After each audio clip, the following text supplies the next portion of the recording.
And we're back. This is Susan Hamilton, the Offbeat Business Show, talking about some stuff that's pretty offbeat today. I'm sharing with you some of the experiences that I've had within my family. I'll just recap for anybody that's missed the first section of our show that, our businesses in America are largely family businesses. And there are things going on in our community that directly impact our families, our communities, our neighborhoods, our schools.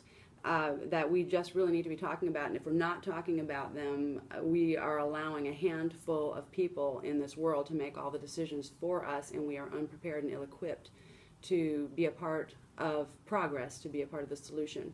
And so I just wanted to share with you some of the experiences that I had. Earlier I talked about the fact that my son had been using K2. And some of the violent effects that a lot of people don't understand. You see largely on the news, they share the super high that you'll get and then pass out and die a lot of times. But I don't believe it's being covered enough how violent K2 user can be and what K2 is. And so let me just make sure you understand that K2 looks very much like pot. K2 is, what happens is whenever anybody gets busted for possession or a DWI or some reason that they're going to have a urinalysis on a regular basis and be held accountable for what they're consuming, most times they're going straight to K2 because K2 right now is untraceable and there's no way to tell. And what I have heard is that, and I looked, let me tell you, I looked in a major way for LabQuest and LabCorp and Quest, are the two local companies here that do drug testing. And most people are not able to test for this, and the ones that do have to ship off the urine, and it has to be captured within 6 hours. Good luck getting close to somebody who's used K2 within 6 hours after use. These tend to be violent people, and it's not a good thing, and it's unfortunate that these kids are using it on a regular basis, and it's unfortunate that you've got a good deal of adults using it thinking that it's harmless, because at any time you cannot predict the high of this. It's a sprayed chemical on top of a potpourri-like substance, and it is different each time that they take it. You cannot tell how high you're going to get and the effects and what exactly it's going to do to you. So K2 is very dangerous, but here's the deal. At some point, some city leaders allowed some companies to exist in our communities that sell this crap, and now they go back around and say, well, geez, we shouldn't have this drug here. This is illegal and nobody should use it. But the door's been open here, folks. We've got too many people really accepting this and it's making somebody some seriously big bucks. And as long as some of these locations are allowed to exist, they're also making the city big bucks in tax dollars because they tend to have brick and mortar stores in your very own community. And I really would like to see us standing up a little stronger to say, no, you're not taking my kid. No, you're not taking my community. Because when you got a situation where somebody gets in trouble with the law, they end up going to jail or dealing with charges, and getting them employed again is very difficult. That's very hard for a business that is wanting to help their family members, but it's also very hard. Nobody wants to take a chance on somebody who's using drugs. It's a huge risk. It's a huge risk. Of course there might be theft. Of course there might be work not getting done. And those things are serious, serious risks. And one of the things that I do is put together programs that help business owners who are interested in hiring from the ex-offender pool. I help them understand what it is they need to be very aware of and how they need to train and recognize. I believe you should hire them. I believe you should get them back in the workforce, because the sooner you get them busy doing something positive for their life, the sooner you're making a positive change generationally within your very own community. That's a big, big deal.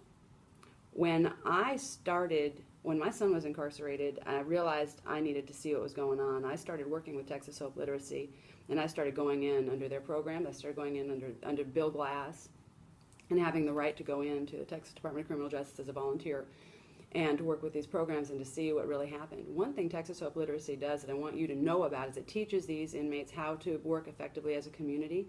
They have to have mayors. They have to have people that do certain aspects of city leadership. They learn to vote. They learn why things matter and why it mattered so much for them to not be high and why it matters so much for them to get involved in the community. I'm telling you, there isn't really much that's more valuable than that. That's huge. Being alert and being aware to what's going on around you is huge. As long as we're not looking, things happen all the time. And right now, for these drug offenses to be considered felonies, It's not a solution. It's not an answer. It's a big time problem. What you're doing, in effect, is saying somebody who is not doing something with their life can basically not work again. What have you just done with that choice? So while legalization of marijuana is a big conversation and it really needs to be had, and there's times I've supported it, but I've seen what's gone on in some of these other states, and I see that it's very dangerous. What happens? We've got to have this conversation. We've got to have some community awareness about it, because businesses have clout, people. We have an obligation to say it's more than Friday's payroll. What are we really doing in business? Are we just too busy to look? Because that's largely the message that I got. Because when I went in and I started realizing that we are incarcerating a lot of elderly people, a lot of people that have been going in and out, sometimes up to 19 times in and out of prison and jail because of going and using one substance, going back and getting addicted to the next. They can't do anything with their lives. Nobody's willing to train these people. You've got a handful of people out there that are willing to train, but not enough. The need is huge. How do you stop that? I'll tell you what, right immediately when they come out of a system that has worked for them, if we're not picking them up at that moment and getting them exposed to a work environment, where they can build their confidence, because that's a huge issue, where they can make decisions and become independent and grow. If we are not helping them at that point, they can't repair their families, and these problems can continue to be generationally dysfunctional. Where on the other hand, if they go back and they realize that they can make a positive difference, and they've got to allow their brain to heal. Yes, I have seen that happen. Brains can heal, but it does take time, and somebody does need to help them, and it is a time commitment, and it's a love commitment. But it makes a difference in your community, because when they realize they can, and when they realize they can teach, the other thing Texas Hope Literacy does is help people understand they have to either agree to be a tutor or be tutored. So they have to learn despite their learning disabilities, and they are taught to through programs that work. Now they can go back to their kids who maybe have had the same problem, and maybe they've lacked communication, and repair those communications and actually see that they are effective for something positive. That is restoration of a family. Can you see that? That now makes a difference in community. So if we think we're in better shape putting everybody in jail for these things and then not allowing them to work, if you think that makes your neighborhoods safer, let me just ask you where you think they go with no place to live and no place to work, and their families burnt out and putting up with them. Because I promise you, they're hanging out at dumpsters, and those dumpsters might be at the stadium. Those dumpsters might be at the school playground. They want food, and they need those types of things. So yes, there are services out there available, but what I want you to know, businesses, is that you need to get involved in changing your perspective.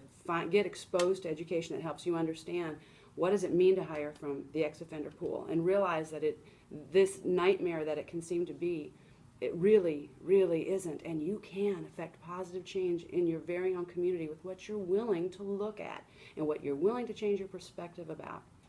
So I hope that this shared a little insight with you. I really appreciate you letting me bend your ear today about this. And I hope that you explore Texas Hope Literacy. I hope you explore Dallas Leadership Foundation and Restoration Outreach Ministries.